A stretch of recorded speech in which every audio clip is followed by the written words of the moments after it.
If you notice so far, we have actually been using strings in our lessons every time we want to print text or even assign them to variables.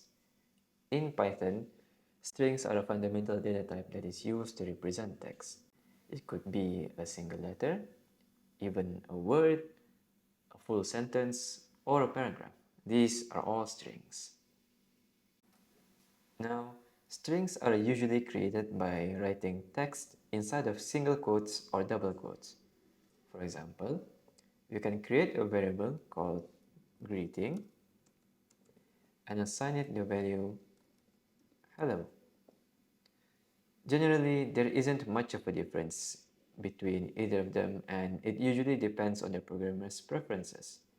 But there are times where you would want to use double quotes, like if your string will have an apostrophe. For example, a string saying, "It's a good day."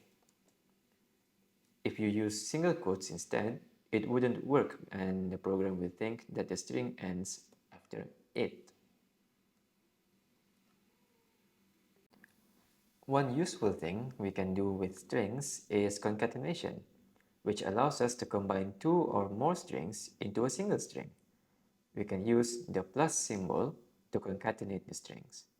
Let's say we have two string variables called greeting, which is just hello, and name, which would be our name.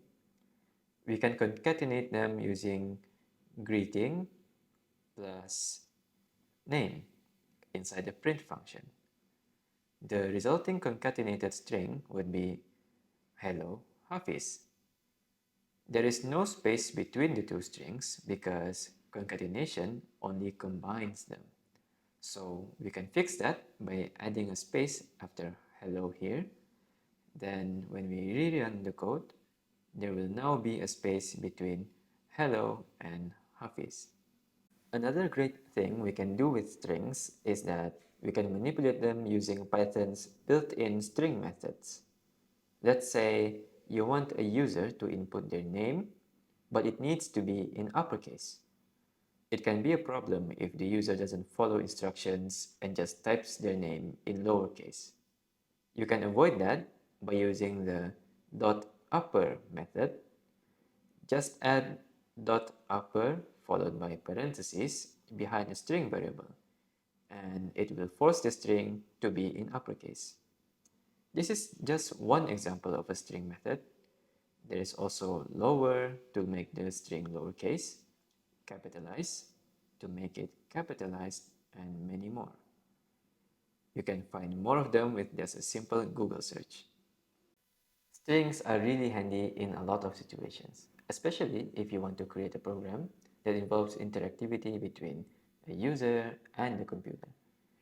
You can manipulate the strings using concatenation. You can also adjust them using string methods, all according how you want the program to be.